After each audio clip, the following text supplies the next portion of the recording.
오늘은 니체의 비극의 탄생이라는 책을 통해서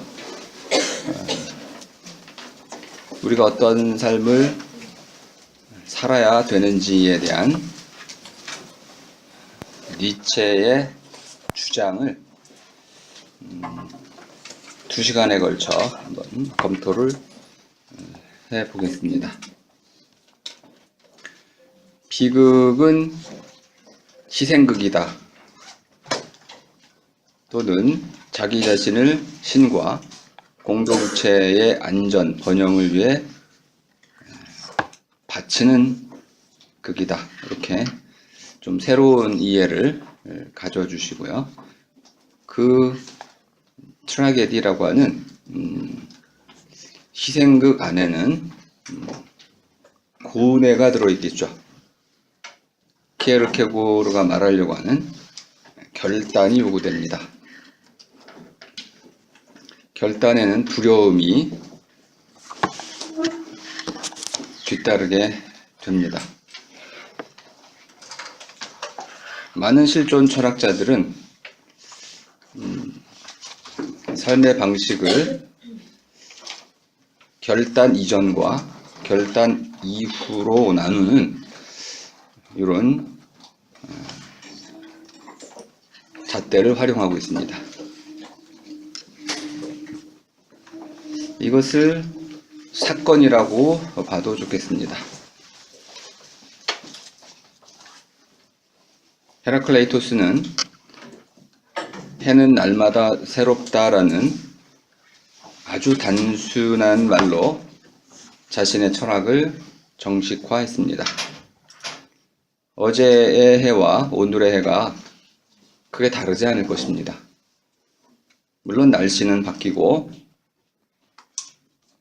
봄, 여름, 가을, 겨울에 따라서 해에도 많은 변화가 있지만 그날이 그날인 이상 해는 어제의 해와 오늘의 해가 똑같다라고 볼 수 있습니다. 그러면 그 똑같은 해가 날마다 달라진다는 것은 결국 사람 자신에게 달려있다는 것을 나타냅니다. 오늘의 나와 어제의 나, 내일, 앞날의 나가 다르다면 그 해는 똑같은 해일 수가 없습니다. 뭐 이런 결단, 선택 또는 카이로스, 결정적인 거대한 전환이 이루어지는 순간,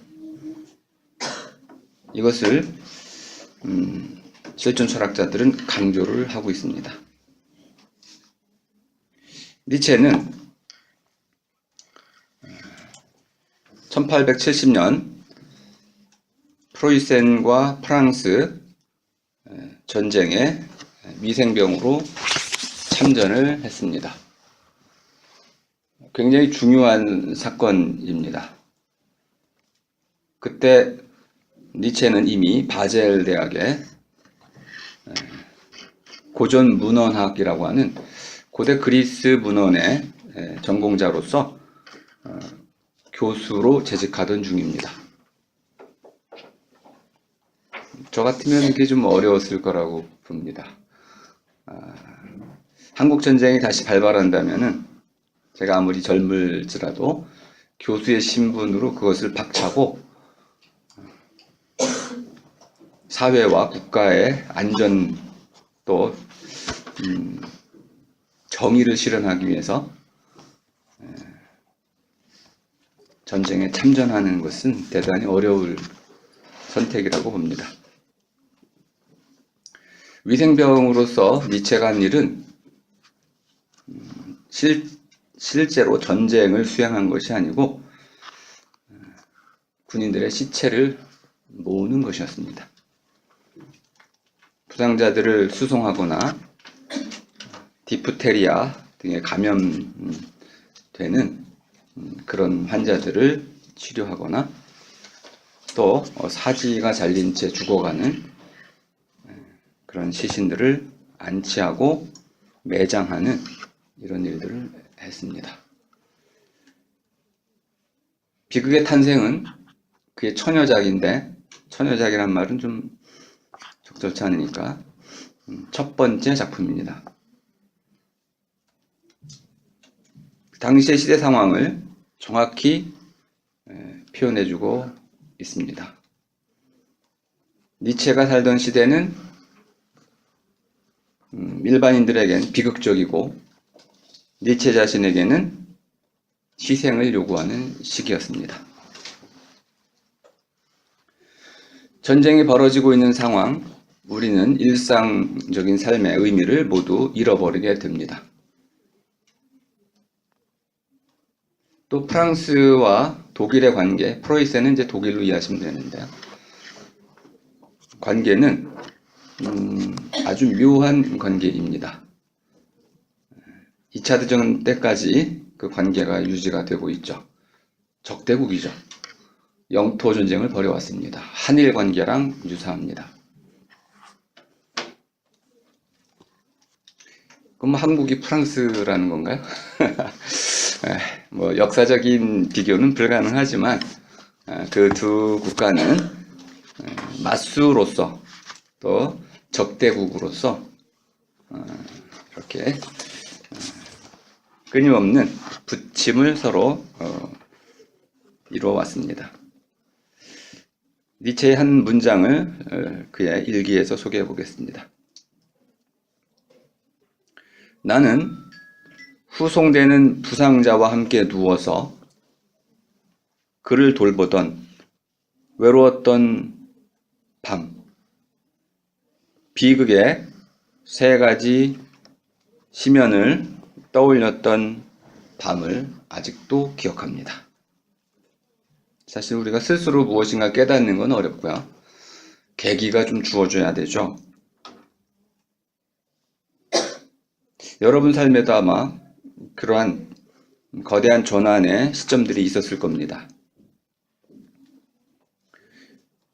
이 세 가지로 니체는 광기, 의지, 고통을 꼽았습니다. 고통은 지난주 제 비극의 본질에 대한 강의에서 정신의 크기를 재는 잣대다라고 말씀을 드렸었습니다. 니체가 고통에 관심을 기울였다는 것은 결국 영성, 정신성, 그러니까 물질과 실증이라고 하는 그 당시의 희대정신에 반대하는 그러한 성향을 분명히 보여주는 것입니다. 고통이라는 것은 부정적인 것이 아니다 라는 거죠. 이 고통이 인간을 위대하게 만들기 위해서는 반드시 의지가 필요합니다. 의지가 나오면 쇼펜하우가 떠올라지실 겁니다. 니체의 스승님이기도 했고 의지와 표상으로서의 세계라는 아주 대작을 썼습니다. 의지라는 것은 좀 다르게 번역을 해보겠습니다. 하고자 하는 마음이다. 뜻을 품는 것이죠. 거기에는 목적어가 생략되어 있는데 가장 큰 목적어는 살아나감입니다. 살아나가고자 하는 마음, 그것이 의지입니다. 모든 생명체가 죽음을 회피하고 살아나가고자 합니다. 그런데 인간에게 또는 생명체에게는 한계가 있습니다. 죽음 또는 질병 또는 다른 경쟁자들, 수많은 고통 유발 요인들이 있습니다. 의지는 쇼펜하우와 니체에서는 이렇게 고통을 이기는 힘이다. 이렇게 이해하시면 되겠습니다. 마지막 세 번째는 광기입니다. 광기와 의지와 고통을 비극의 원천이라고 봤습니다. 낱말 그대로만 이해하면 오해가 심할 텐데요. 이런 맥락을 가지고 이해하시면 아마 깊은 성찰을 할 수 있습니다. 광기는 지난주에 비극에 갖고 있는 모이라의 성격을 이해하시면 됩니다. 죽음과 삶이 뒤섞인 상태, 황홀 상태입니다. 미친 상태죠. 미쳤다는 우리말은 끝에 다다랐다 라는 뜻입니다. 지나치다는 뜻도 담겨 있습니다. 미친 사람은 극단적입니다. 우리 일반적인 사람은 중도 또는 중용을 지킬 줄 압니다. 미친 사람은 자기 자신에 대한 정확한 인식이 없기 때문에 세상과 타인에 대한 아주 잘못된, 하지만 그 내적으로 들어가 보면 일관된 행동 패턴을 보입니다. 그것이 미친 것이죠. 디오니소스의 엑스타시스, 이 황홀을 뜻합니다. 이 낱말은 잘 기억해 두시기 바랍니다. 엑스타시스, 엑시스텐츠라는 실존이란 말의 어원이 되는 것이네요. 실제로 존재한다는 뜻의 이 실존은 엑스타시스라는 낱말을 제대로 드러내지 못합니다. 광기라는 것은 나도 있고 너도 있지만 그 둘의 경계가 사라지고 그 둘이 하나로 뒤섞이고 뒤엉켜 특정한 방향으로 흘러가는 것입니다. 광기는 미치는 것이죠. 다다르는 것입니다. 나아가는 것입니다. 치닫는 것이죠. 한 시대도 광기에 사로잡힐 수 있고 사람 또한 그렇습니다. 그럼 시대의 의지도 있는 것이고 사람의 의지도 있는 것입니다. 그럼 이 의지는 왜 요구되냐 하면 고통 때문에 그렇습니다.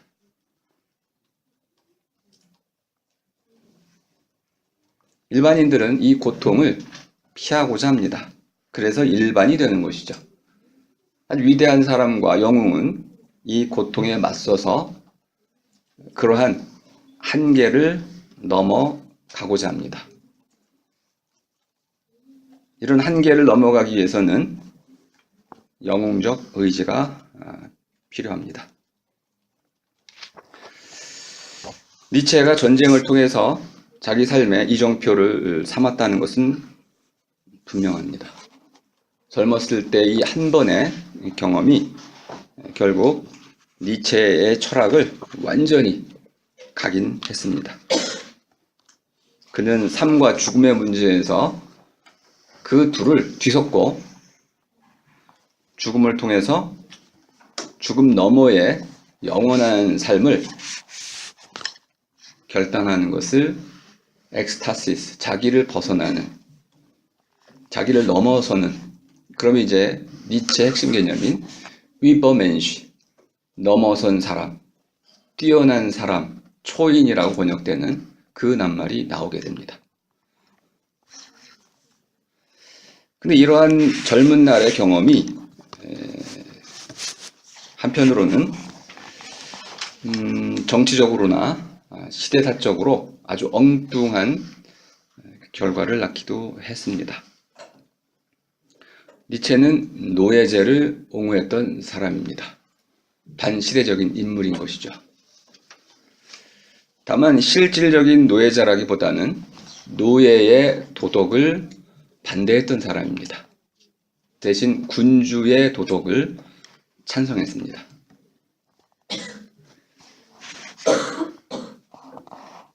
한 인물이 갖고 있는 근본적인 이 삶의 가치는 대체로 바뀌지 않습니다.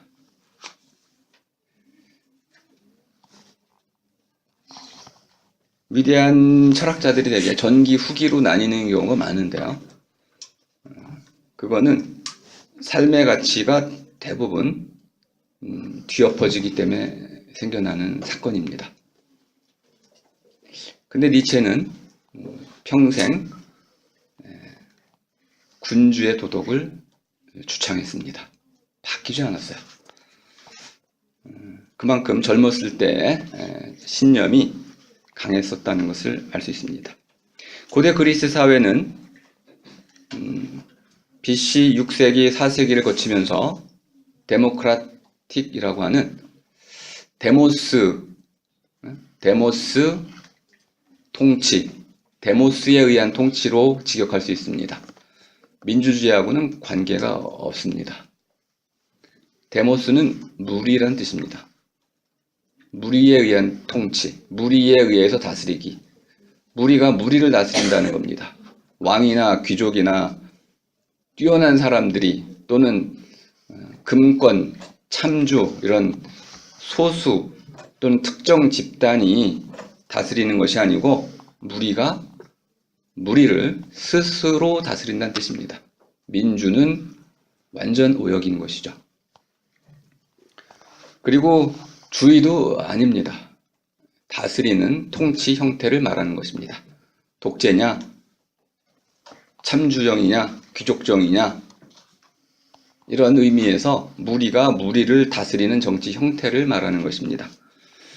니체는 이러한 고대 그리스의 데모크라틱을 아주 비판적으로 힐난했습니다. 민주정치의 핵심은 자유시민들이 자유롭게 토론을 거쳐서 스스로의 국가의 정책을 참여해서 결정하는 것인데, 이런 일이 가능하려면 시민계급은 노동에서 벗어난 스쿨의 원이 되는 거죠. 여가를 갖고 있어야 된다. 이 여가를 갖기 위해서는 노동을 대신해주는 계급, 노예가 반드시 필요하다. 아울러 학문과 정치에 종사할 수 있기 위해서는 그러한 식견이 필요하고, 그런 것들을 위해서는 이렇게 노예의 도움이 반드시 필요하다.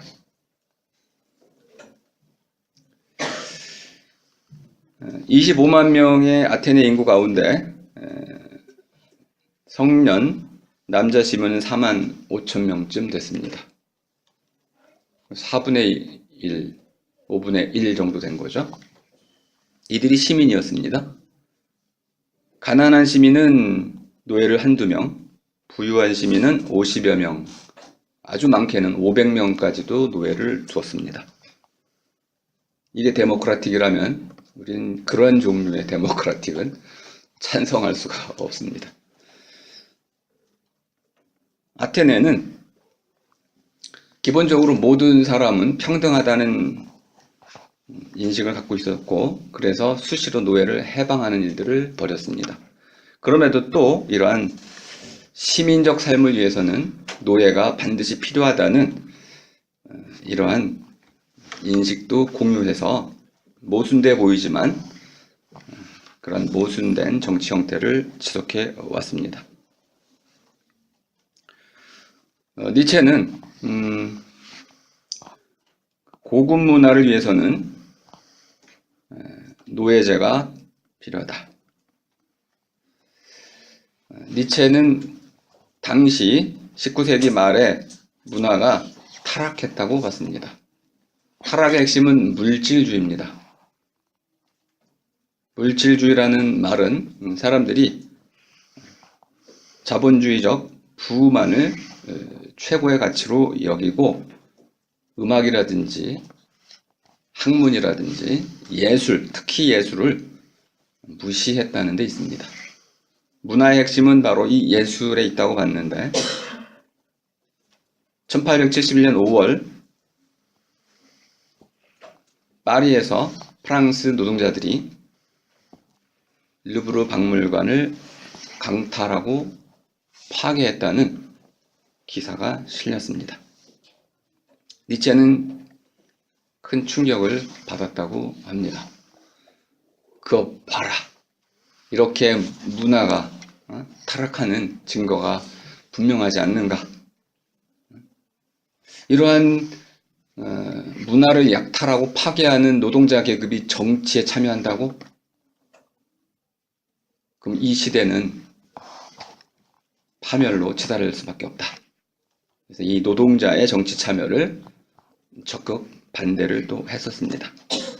근데 실제로 그것은 오보였습니다. 실제로는 궁전 한 귀퉁이에 방화가 있었을 뿐입니다. 어쨌든 니체는 이러한 문화적 기록물들이 모두 타버리는 또는 문화 파괴적인 이러한 현상에 대해서 그것들을 적은 문화 또는 이런 비정치적인 노동자 계급에 의해서 이루어지는 것이다 라고 단정짓고 노동자들의 권리 주장을 주창했던 민주주의와 사회주의에 대해서 기만적 이데올로기다 라는 혹평을 했습니다. 니체의 아주 중요한 공적은 아마도 여러분이 많이 아시겠지만 신은 죽었다는 그 한마디로 요약이 됩니다. 신은 죽었다는 말을 여러분들은 아마 큰 반감으로 받아들일 겁니다. 인간이 신의 죽음을 선언할 수가 있을까요? 네, 어불성설이죠. 말이 되지 않습니다. 상징 표현으로 일단 이해를 해 두시고요.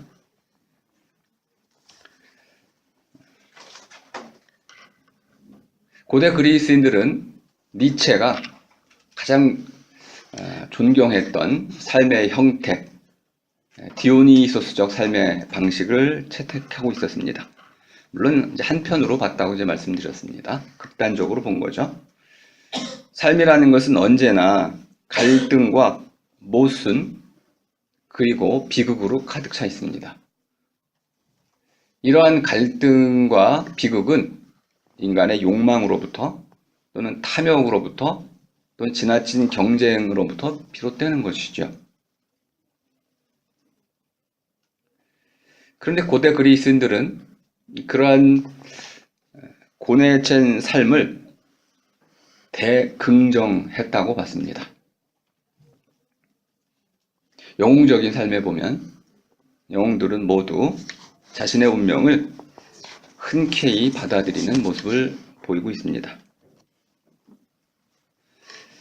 그런데 이러한 그리스적인 삶을 대긍정하는 이 삶의 대긍정 가운데 핵심은 욕망을 인정한다는 겁니다. 감정을 인정한다는 겁니다. 이것을 철저히 부정했던 한 사조가 있습니다. 그리스도교죠. 그리스도교는 모든 인간이 신 앞에 평등하다고 주장했습니다. 니체는 모든 인간은 결코 평등하지 않다고 봤습니다. 영웅이 있고 별 볼 일 없는 자가 있다고 봤습니다. 비록 인간이 동등한 존엄성을 가질지 모르지만 그의 품성이나 능력 등에서는 전혀 다르다라고 봤습니다. 그리고 이렇게 모든 사람을 평등하게 요구하는 도덕을 노예 도덕이라고 불렀습니다. 이 노예 도덕은 두 가지를 주장합니다. 첫 번째는 인간은 누구나 동등한 존엄성을 갖고 있다. 니체가 오늘 현대를 살고 있다면 아마 크게 반발했을 수도 있겠습니다. 또 오늘날 우리도 분명히 금수저, 흙수저를 구분하고 있습니다. 현실은 분명히 차별로 이루어져 있습니다. 다음에 더 말씀드릴 기회가 있으니까. 두 번째는 연약하고 고통받는 자는 도와주어야 한다라는 겁니다. 연민의 동정의 윤리입니다. 노예도덕은 근본적으로 평등을 지향하고 있습니다. 하지만 군주도덕은 반대를 말하고 있습니다. 사람들 중에는 고귀하고 위대한 자가 있는가 하면 저속하고 비열한 자가 있다. 두 번째는 군주도덕은 두 번째, 고귀하고 위대한 자가 비열하고 천박한 자를 지배해야 한다. 도와주는 것이 아니고 지배의 원리를 강조하고 있습니다. 아마 우리에게는 반시대적인 주장들로 가득 차 있다고 볼 수 있습니다. 연약한 자들이 강한 자들에 의해서 지배를 당하고 또 비겁함과 연약함 때문에 자신들이 지배를 당한다고 생각한다면 그것은 오해입니다. 노예도덕의 추종자들은 연약한 자는 평등권을 빼앗긴 것이고 박탈당한 것이고 강자들이 자기를 돌봐야 할 의무를 소홀히 했기 때문에 자기들이 지배를 받는다라고 생각하고 있습니다. 오늘날 복지는 어떤 원리에 근거해 있나요? 복지는 이러한 인간의 차별이나 평등 논리하고는 전혀 관계가 없습니다. 시대 정신은 이제 완전히 바뀌었습니다. 모두에게 좋은 삶이라고 하는 가장 보편적인 원리를 가지고 복지가 추구되고 있습니다. 그리스도교는 니체가 보자면 실제의 삶, 욕망으로 가득 차고 갈등과 모순으로 가득 찬 이런 실제의 삶에 대한 구토와 염증이다. 아주 강력히 비판하고 있죠. 이 구토와 염증은 더 나은 삶, 천국이라고 말하는 더 나은 삶에 대한 믿음으로 위장되고 숨겨지고 시장되었다. 세계에 대한 증오, 정념, 패션에 대한 저주, 아름다움과 감성에 대한 두려움, 허무, 종말, 안식에 대한 열망, 삶에서 가장 깊이 각인된 병, 피로, 불만, 쇠약, 빈곤의 징후이다. 비극의 탄생한 부분입니다. 노골적으로 그리스도교를 염세주의 철학으로, 약한 자의 철학으로 평가를 하고 있습니다. 니체는 염세주의자입니다.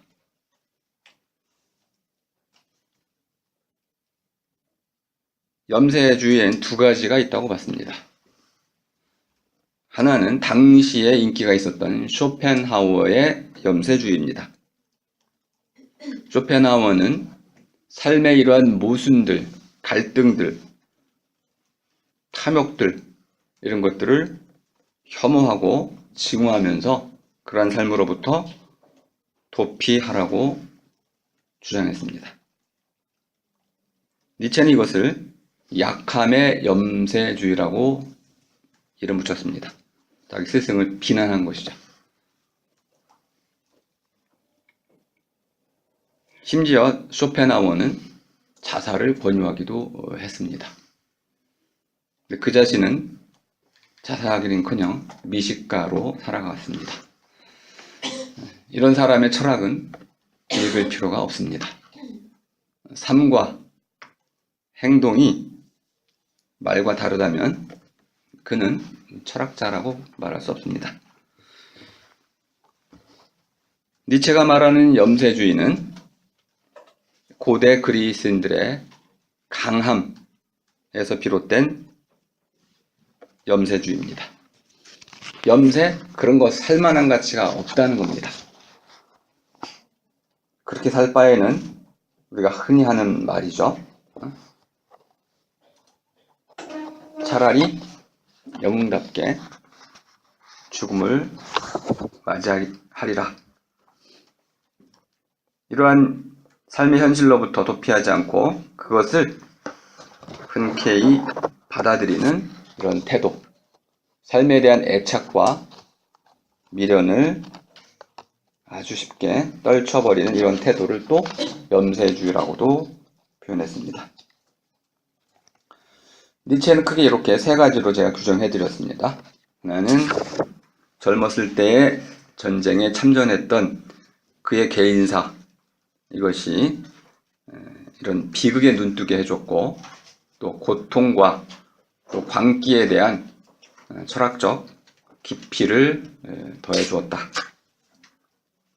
두 번째는 노예 도덕에 대한 아주 강한 비판을 평생 지속해 갔다. 세 번째는 삶이라는 것은 불교에서 말하는 고해, 고통의 바다와 같아서 그 자체에 집착할 가치가 없는 것이지만 그러한 삶의 현실에서부터 도피할 필요는 전혀 없는 염세주의를 표방하고 있다. 니체를 좀 이해하기 위해서는 서양의 역사가 사실 전체적으로 언급이 돼야 되는데요. 시간 관계상 좀 짧게만 소개하겠습니다. 헤시오도스는 일과 나날이라는 책에서 인류가 5시대를 겪는다고 말하고 있습니다. 첫 번째는 황금시대, 올림픽 메달의 빛깔을 나타내고 있습니다. 크로노스가 우주를 지배하던 시대를 뜻합니다. 크로노스는 시간이란 뜻입니다. 우라누스, 크로노스, 그 다음에 제우스로 이어지는 신의 계보가 있습니다. 크로노스가 우주를 지배하던 시대, 황금으로 만들어진 족속을 뜻합니다. 근심 걱정이 없고 풍요로운 생활을 했습니다. 늙지도 않았고 죽긴 했지만 죽음을 편안한 잠에 빠지는 것으로 생각했습니다.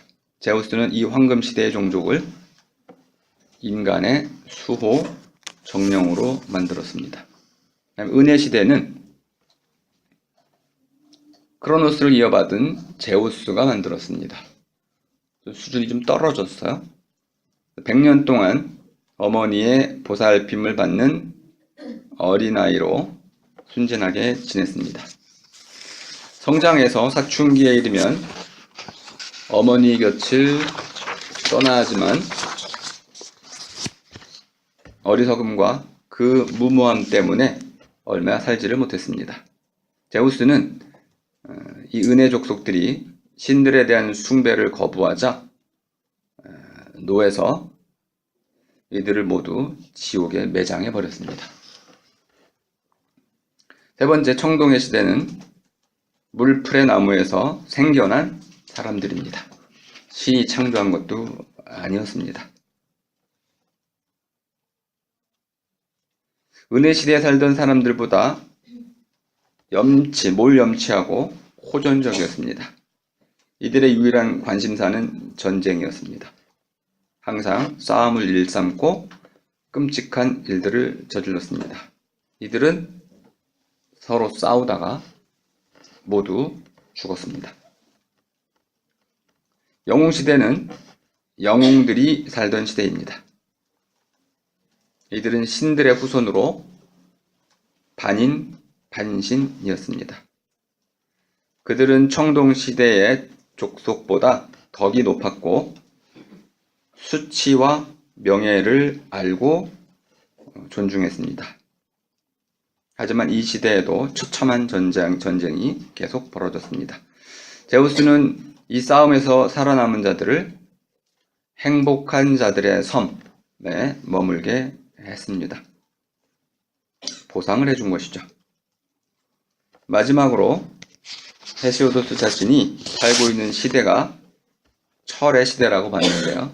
이 철의 족속은 불안이 핵심 낱말로 등장하는 족속입니다. 이들은 태어난 지 얼마 되지 않아 머리가 하얗게 새고 형제들과 친구들 사이에도 우정과 신뢰가 없습니다. 이들은 신의와 정의, 진리를 무시하면서 사악하고 파렴치한 자들을 칭송합니다.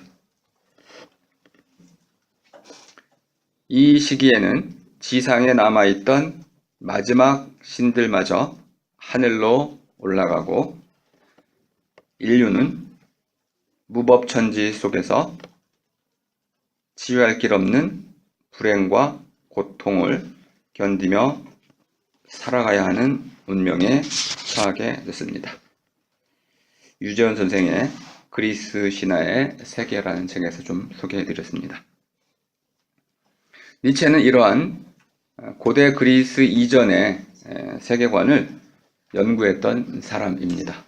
호메로스를 연구했던 사람이었죠. 저는 이곳을 미토스라고 부를 수 있습니다. 오르페우스가 대표적인 사람인데요. 잠시 미토스, 로고스, 히스토리아라는 이 세 개의 이야기 방식을 좀 소개하겠습니다. 비극은, 트라게디는 히스토리아의 단계에 속하는 이야기 방식입니다. 우리가 이런 이야기 방식에 주목을 해야 하는 이유는 이 세 가지 이야기 방식은 주제나 주체, 내용이 완전히 바뀌기 때문에 그렇습니다. 니체는 로고스 중심의 서양 문화가 결국은 미토스와 히스토리아 속에 담겨 있었던 비극적인, 디오니소스적인, 근원적이고 영원한 진리를 망각시켰다고 보고 있습니다. 그러니까 이 미토스와 히스토리아를 우리가 어느 정도 알고 있을 때만 니체의 주장을 이해할 수 있습니다. 우리 흔히 이렇게 들어보셨죠? 옛날 옛적에 호랑이 담배 피던 시절에. 이게 미토스의 핵심입니다. 밑도 끝도 없는 이야기죠. 오르페우스의 한 대목을 읽어드리겠습니다. 성경에서는 태초에라는 말로 시작이 되는데 오르페우스는 똑같이 태초에 카오스와 닉스, 칠흑의 에레보스와 드넓은 타르타로스는 있었으나 게와 아에르, 우라노스는 없었네. 한 문장만 읽어드리겠습니다. 처음에 있었던 것과 없었던 것이 분명히 구분됩니다. 있었던 것들은 주로 재료들입니다. 없었던 것들은 통치자들이죠. 이 둘이 뒤섞이는 역사가 그 뒤에 펼쳐지게 되고요. 하나의 원리에 따라서 오르페우스 이제 음악에 따라서 피타고라스 역시 음악의 원리에 따라서 또 데모크리토스 같은 경우는 기하학적인 원자 질서에 따라서 플라톤 같은 경우라면 이데아의 원리에 따라서 이런 자연이라고 말해지는 원죄들이 신적인 존재자들에 의해서 코스모스, 질서를 갖추게 된다고 보는 것이죠.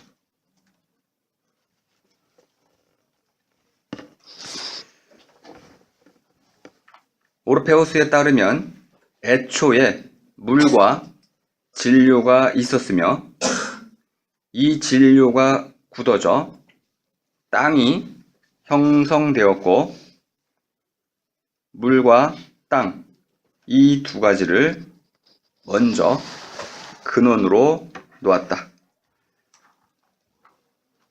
이 두 근원 다음에 세 번째 근원이 생성되었는데 황소사자의 머리를 하고 신의 얼굴을 하고 어깨에는 날개를 단 뱀이었다. 이것은 크로노스라고 불린다. 우라노스는 하늘, 크로노스는 시간, 제우스는 번개를 뜻하죠. 그 시대를 상징하는 기능들을 갖고 있습니다. 크로노스는 변함없이 흘러가는, 그러면서 모든 것을 지배하는 가장 힘센 자란 뜻을 갖고 있는 시간입니다. 이런 것이 바로 미토스이다. 밑도 끝도 없는 얘기죠. 알 수가 없습니다. 본 사람도 없죠.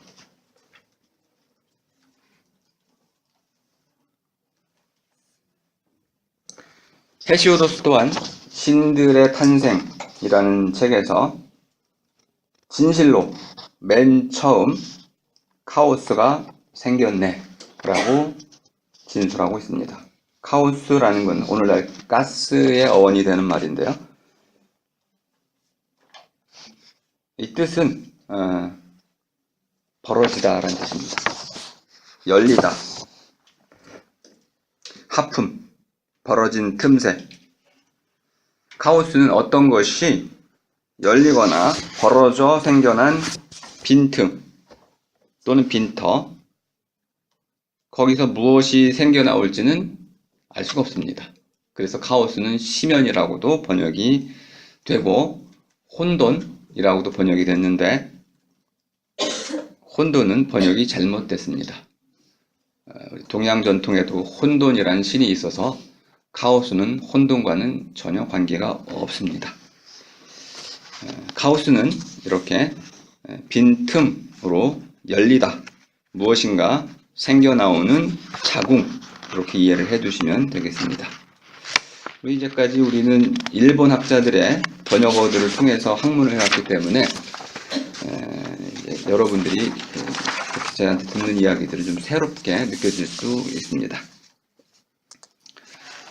반면에 히스토리아라는 것은 헤로도토스의 히스토리아라는 책 제목에서 역사라고 우리가 번역을 했습니다. 히스토리아는 그냥 이야기란 뜻입니다. 이야기인데 이야기의 주인공은 알 수 없는, 밑도 끝도 없는 어떤 신적 존재나 영웅들이 아니고요, 우리에게 알려져 있는 그런 사람들입니다. 왕이거나. 역사라는 책을 한번 꼭 읽어보시길 권하는데요, 거기에는 파우스트, 셰익스피어, 모든 단테의 신곡, 이 모든 그런 이야기가 담겨 있습니다. 히스토리아는 누군가의 행적을 쫓아 적은 이야기, 행동을 적은 이야기다. 이렇게 이해해 두시면 되겠습니다. 자, 이제 세 번째로 로고스를 좀 설명드리고 다시 니체로 돌아가도록 하겠습니다. 니체는 미토스, 히스토리아, 로고스를 한데 아울러야 된다고 봤습니다. 그런데 서양 문명은 그 이전에 미토스는 근거 없는 이야기로 잘라내고, 히스토리아는 주로 비극에 상연됐던 이야기들인데, 그런 이야기들을 사람을 주인공으로 삼아서 그가 어떤 일을 행했는지를 쭉 뒤쫓아 기술해가는 이야기, 이런 것들은 진리와 무관한 것으로 봤습니다. 그리고 유일하게 로고스만을 진리의 언어로 인정했습니다. 니체가 바로 비판하는 것은 이 단계입니다. 로고스에 담길 수 있는 진리는 미토스와 히스토리아에서 빠져나간 그 모든 것들을 대체할 수 없다. 그리고 이러한 로고스의 인물로 소크라테스를 꼽았습니다. 간단히 제가 한번 설명드린 적도 있는데요. 소크라테스 하면 여러분들이 삼파술로 잘 알고 있을 겁니다. 아마 고등학교 때 교과서에 나오기 때문에 잘 아실 겁니다. 삼파설의 핵심은 사람은 이미 태어날 때 모든 알을 가지고 있는데 그 알이 실제로 기억이 나려면은 현실 속에서 이러한 촉발 또는 환기를 받아야 된다라는 것입니다. 소크라테스는 두 종류의 지식을 말했습니다. 하나는 사례들을 나열하는 것, 두 번째는 그 사례들 가운데서 그 사례들의 밑바탕에 놓여 있는 언제나 같은 것, 이것을 비교해 가면서 언제나 같은 모습, 언제나 같은 것, 이것을 알의 대상이라고 보았습니다. 자, 그럼 이런 언제나 같은 것을 발견하지 못한다면 우린 것을 모른다라고 말할 수밖에 없는데요. 이런 의미에서 지난주에 말씀드렸던 비극은 알 수 없는 것에 대한 헛소리다, 이렇게 규정하게 됩니다.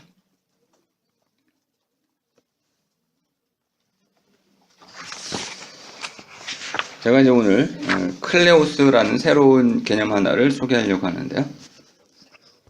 니체는 영웅적인 그리스적 삶을 모델로 삼았습니다. 이 영웅은 결국 죽임을 당합니다. 근데 이 영웅은 자기가 죽을 것을 알고 그 행위를 해야 됩니다. 단순히 우연히 하다 보니까 죽음에 이르는 것이 아니고 자기의 행위가 결국 자기를 파멸로 몰아넣을 것이라는 것을 알면서도, 내가 결혼하면 불행에 빠질 거라는 것을 알면서도 스스로 불행 속으로 뛰어드는 이런 결단, 이것이 바로 영웅이라고 봤기 때문에 니체는 이런 영웅적인 삶을 진정한 삶이라고 봤습니다. 여러분이 잘 알고 있는 아모르 파티, 삶을 사랑하라 라는 그 명제는 그런 것입니다. 나중에 4월은 잔인한다 이라는 시에서도 반복이 됩니다. 잔인하다고? 내 스승이 내 아나와 불륜, 간통을 했다고?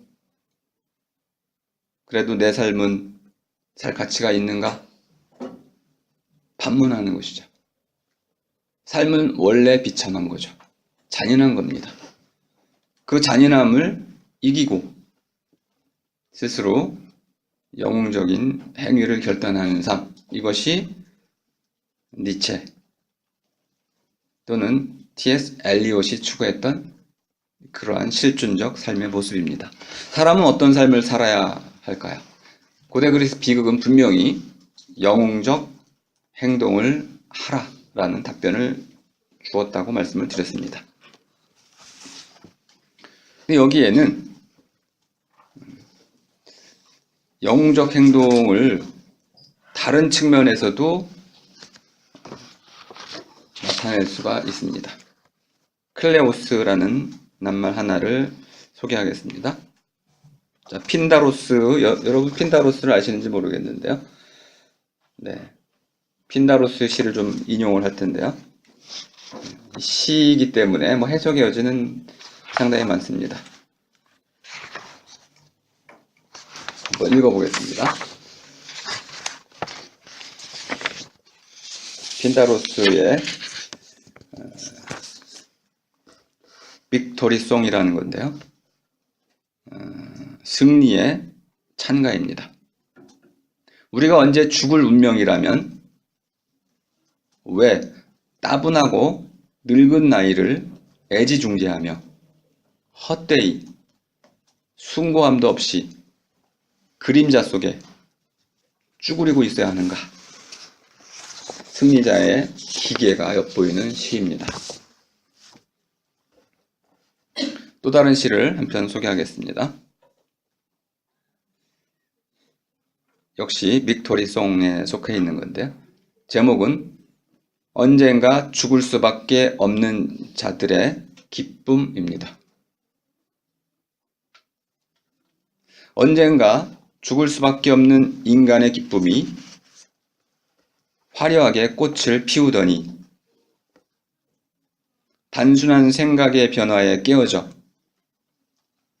펄럭이며 땅에 떨어지고 마는구나.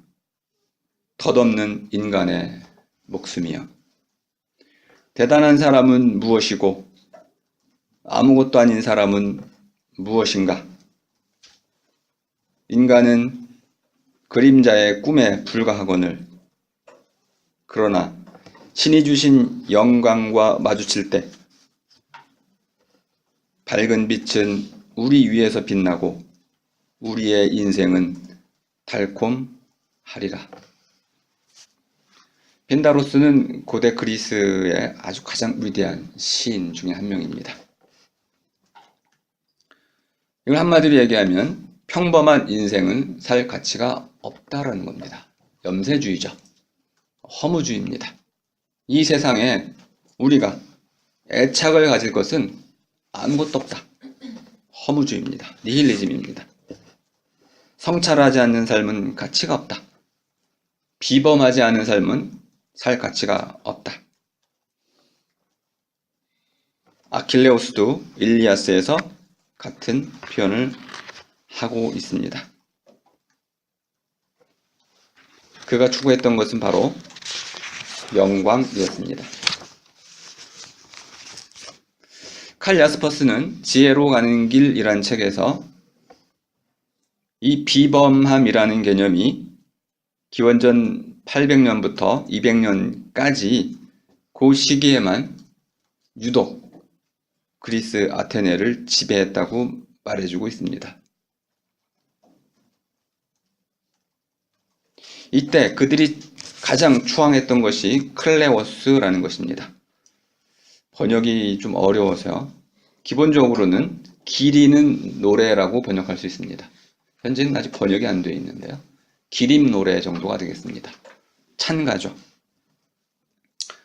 직역하자면 영광, 명성이란 뜻입니다. 호메로스는 클루우라는 동사로 이것을 설명하고 있습니다.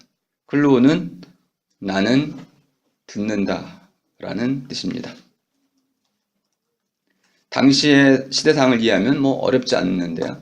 당시에는 오디세우스와 같은 이 영웅들을 리라라는 악기를 연주하면서 노래를 불렀습니다. 찬가했던 거죠. 나는 듣는다. 그럼 누가 노래를 들려주고 있는 겁니다. 한 인물의 영웅적 행위에 대해 사람들이 노래로서 널리 퍼뜨리는 명성입니다. 청각적 명성이라고도 볼 수 있습니다. 이걸 좀 이렇게도 강하게 표현할 수 있습니다. 노래로 불릴 만한 삶을 살지 못하는 사람은 헛된 삶을 사는 것이다. 헤로도토스는 역사를 첫머리에 이렇게 시작합니다. 이 글을 쓴 목적은 그리스 사람들의 위대하고 놀라운 행동이 마땅히 받아야 할 영광, 기림 노래입니다. 이 영광의 보상을 받지 못하는 일이 없도록 하기 위해서이다. 고대 그리스인들이 이 클레오스에 얼마나 열광했는지 또 알 수 있습니다. 디오니소스와는 전혀 다른 측면입니다. 이것을 니체는 아폴론이라고 표현했습니다. 빛나는 영광입니다. 해처럼 한가운데 정점을 이루는 영광, 노래로 불리는 영광, 이것이 바로 아폴론적인 것, 클레오스를 뜻하고요. 그 반대편에 디오니소스, 비극적이고 자기를 희생하는 이런 삶이 자리에 있는데 이 둘이 종합을 이룰 때 바로 니체가 말하는 비극이 탄생하는 겁니다. 니체가 말한 비극은 디오니소스 축제가 아닙니다. 아폴론적인 것과 디오니소스적인 것이 종합되는 것이네요. 니체가 그동안 많이 오해됐던 이유가 그렇습니다. 니체는 이런 종합을 추구했던 것이지 디오니소스 참가를 불렀던 것이 아닙니다.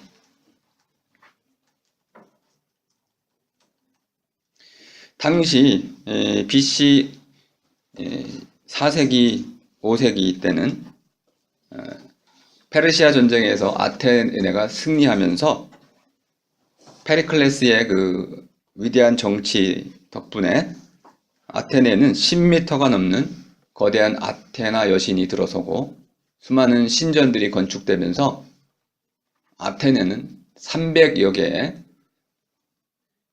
식민지를 건설한 엠파이어, 제국으로 급성장합니다. 아테나에는 모든 물품들이 들어오고 아테네는 과거 그 이후에 로마처럼 커다란 영광을 누리게 됩니다. 아테네 시민들은 자기들이 바로 아테네 시민이라는 그 하나로 클레오스, 영광을 받을 만한 자격을 갖추고 있다고 믿었습니다. 이때 나타난 것이 소크라테스입니다. 너 자신은 알라라고 외쳤죠. 네가 뭘 잘했다고 영광을 갖냐? 클레오스는 아무나 갖는 게 아니다. 아테네 시민이기 때문에 기림을 받을 수는 없고 네가 그러한 개인적인 아랫대, 탁월함을 보여줬을 때 그때 너에게 신이 영광을 선사할 것이다. 그걸 이어받은 플라톤 또한 명성을 중시하는 삶을 버리고 이성적인 삶, 로고스를 따르는 삶, 또는 올바른 삶, 또는 스스로 덕을 추구하는 삶을 주장했습니다.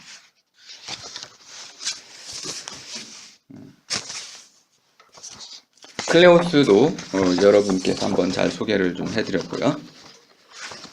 시간이 조금 부족해서 오늘은 아폴론적인 것과 디오니소스적인 것이 무엇인지만 짧게 소개하고 목요일날 니체의 비극에 대해서는 자세히 설명을 드리겠습니다. 지난주 비극은 운명을 주제로 한다고 말씀드렸습니다. 운명은 그리스어로 모이라였고 제가 우스개로 모여라 라고 번역을 해드렸습니다.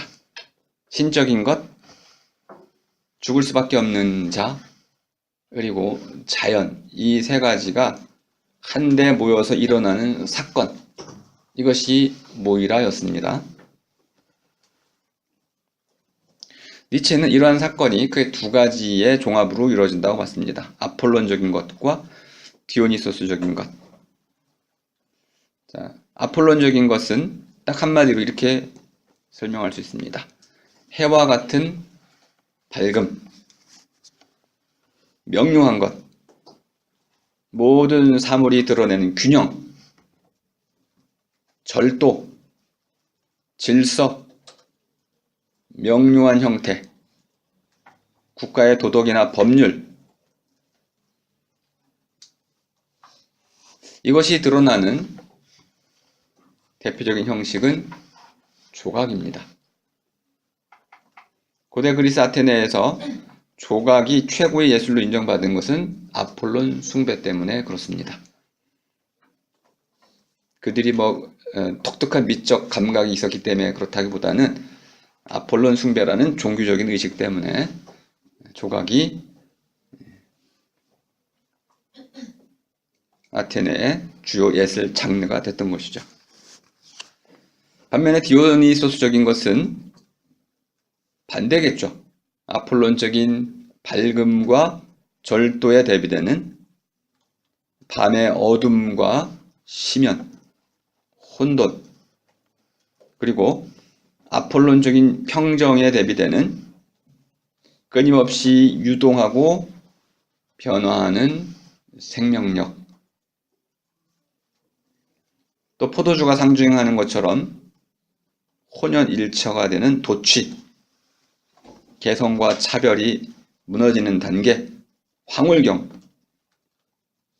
모든 것이 흐릿해지는 경지, 사지가 갈갈이 찢겨지는 죽음을 극복하고 부활하는 강인한 생명력.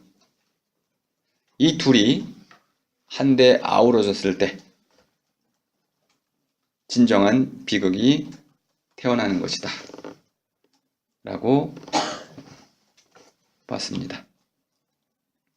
아폴론적인 예술과 디오니소스적인 예술은 따로 분리되어서는 안 되고 그 둘이 한데 융합, 니체의 표현대로는 공공연히 대립하면서 서로가 항상 새롭게 보다 힘있는 탄생물들을 낳도록 자극하면서 평행선을 이루며 나아간다. 이것이 바로 헤라클레이토스가 말했던 판타레이입니다. 모든 것은 흐른다. 다투는 것들의 조화, 밤낮의 조화, 남녀의 조화, 이런 맞짝, 서로가 짝을 이루면서도 끊임없이 마주하고 대립하는 그 대립을 통해서 하나의 거대한 흐름을 만들어내는 평행선, 이것이 바로 니체가 얘기하는 비극적 정신이다. 핵심은 오늘 다 말씀을 드린 거고요. 목요일에는 과연 이런 아폴론적인 것과 디오니소스적인 것의 혼합이 어떻게 깨졌고 어떻게 그러면 복원될 수 있는가, 그리고 그 대표적인 인물로 낙타, 사자, 그리고 어린아이를 꼽고 있고, 이것을 우리가 여러분 잘 알고 있는 초인이란 이버맨시라는 것으로 표현해주고 있지만, 이버맨시만 알아가지고는 좀 곤란하고요. 낙타적인 인간, 사자 같은 사람, 어린아이 같은 사람, 이런 것으로 어떻게 비극이 구현되는지 이것도 살펴보아야 합니다. 니체가 말하려고 하는 것은 그림, 회화적인 예술과 음악적인 예술을 대비하는 것입니다. 조금 이해가 어려우시겠지만 다음에 좀 자세히 설명을 더 드릴 테니까 중요해서 오늘 먼저 말씀을 드립니다. 그림은 지금 눈앞에 보이는 어떤 모습을 그대로 베껴 놓는 것으로 봤습니다. 사실 그렇지는 않지만 그렇게 이해를 할 수 있는 면이 있습니다. 사진과 같은 기능을 갖고 있기 때문에 그렇습니다. 반면에 음악은 노래 소리라고도 할 수 있는데요. 음악이라는 것은 처음과 끝이 있고 그 흐름이 있습니다. 그걸 이음이라고 하겠습니다. 첫, 끝, 이음. 처음에서 끝까지 나아가는 이엉, 이음의 명사형으로 그렇게 이어진 것을 이엉이라고 합니다. 그러면 이런 이엉이라는 흐름결, 이 흐름의 유동체, 이 유동체는 처음과 끝을 모두 갖고 있습니다. 미토스죠. 이 세계가 어떻게 생겨났는지, 맨 처음 태초에 무엇이 있었는지를 얘기합니다. 그리고 어디로 갈 것인지 카타스트로페, 종말을 이야기합니다. 처음과 끝을 이야기하고 있습니다. 그리고 과정도 노래합니다. 그것이 음악이라고 봤습니다. 그런데 서양 문명은 그림 중심으로 발전해 왔다는 거야. 현재의 단면적인 모습에만 심취했던 것이죠. 이러한 근원과 종말론적인 측면에서는 제대로 문명을 살피지 못했다는 겁니다. 그래서 바그너의 음악을 통해서 독일 정신을 새롭게 드러낼 수 있다. 그 새롭게 드러나는 독일 정신은 고대 그리스에서 이미 구현됐던 그 비극의 정신이다. 미토스와 히스토리아와 로고스가 한데 합쳐지는 새로운 종합. 이것이 니체가 꿈꾸던 그러한 근대의 세계상이었습니다. 동의하실 수도 있고 많은 비판을 받기도 했습니다. 어쨌든 니체는 자신의 경험에 가장 충실했던 철학자입니다. 미치는 한이 있어도 자기 철학대로 삶을 마감했던 위대한 영혼이었다고 저는 생각합니다. 그만큼 우리가 많이 오해도 한 철학자인데요. 이해하기 어려운 철학자이기도 하고요.